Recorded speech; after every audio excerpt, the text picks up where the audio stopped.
Well, good morning, everybody. I just wanted to talk to you a minute about the colony of cats that my mom has been caring for, and um, I figure I'll just put the little camera on a Brimley bear as he kind of falls asleep here. And this is Murphy, and talk to you a minute. So here's what is happening. We can't go and feed that colony of cats anymore, and we completely understand why.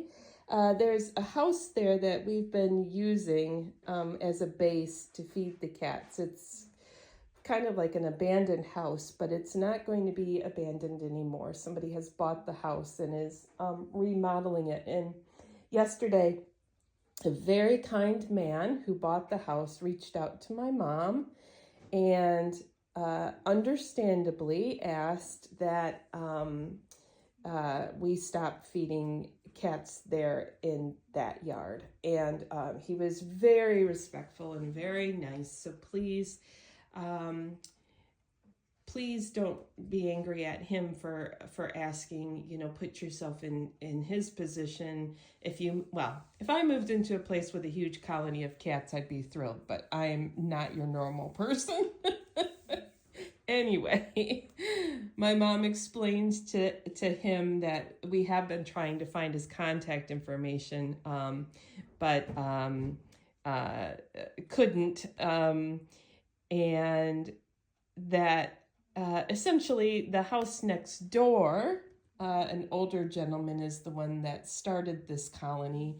And for a while, he worked with us. In fact, he's the one that contacted us asking for help.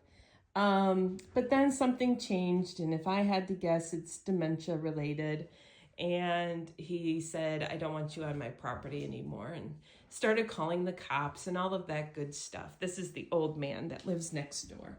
Anyway, so mom moved to the vacant lot to feed the kitties, but now we very politely and respectfully have been asked, please, I'm getting ready to really fix up this house, and people are going to be moving in, and we need the cats to move elsewhere. So what does that mean?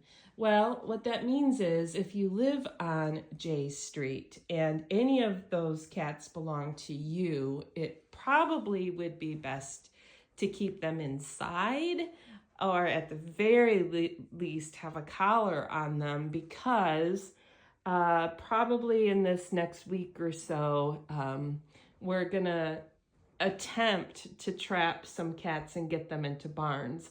Now, we only have, as of right now, we really only have one confirmed barn available. So that means we can only bring 2 cats, and there's at least 20. So, but if you own any of the cats that are roaming on that street, just heads up that we will be trying to trap a couple of them. Also, if you live on J Street and those cats aren't yours, but you feel for them because now my mom has to stop feeding them. Now, that means they're going to be spreading away from that house and looking for a food source.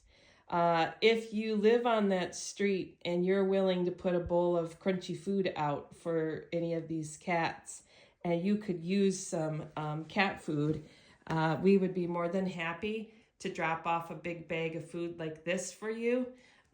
So keep that in mind. What else? I guess I guess that's it. I mean, this is breaking our hearts. It's going to be very hard on my mom because they've relied on my mom for food.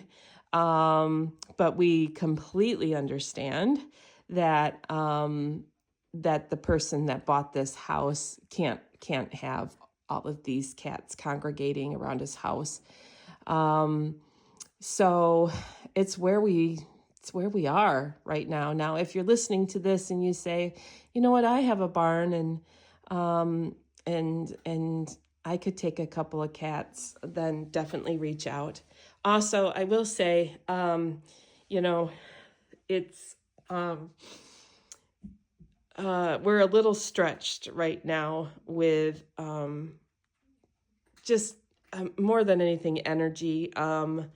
I struggle with fibromyalgia, and it has been really bad ever since, about a week ago, especially. It's just flared up. And so it makes it very hard for me to go out and trap. And then, Mama's 78. She'll do it, and she can do it. But so that is to say, if you're out there and you have a barn and you say, I'd take a couple of cats, we do have traps you could borrow. You would be our hero if you were to say, like, I'll grab a trap and go over there and see if I can catch any and get them moved to a safe space. So keep that in mind too. But it takes a village. Belding in particular, I'm talking to Belding residents right now, and we're going to have to come together for these cats. They're going to be moving away from that location looking for food. And so I just want you to be aware. It's heartbreaking. If I had a pole barn out in the middle of the country somewhere, I would put up a huge fence, and I would take every homeless cat in this whole city and make a special place for them. But I just don't have that, and we don't have room for any others here, and it's just it's a bit of a mess. So spay and neuter your cats, please, because, oh God, once it gets out of control, it gets out of control fast. So that's what we're facing. All right. Sad news, but let's hope some good Samaritans step forward, huh? All right. I'll keep you updated.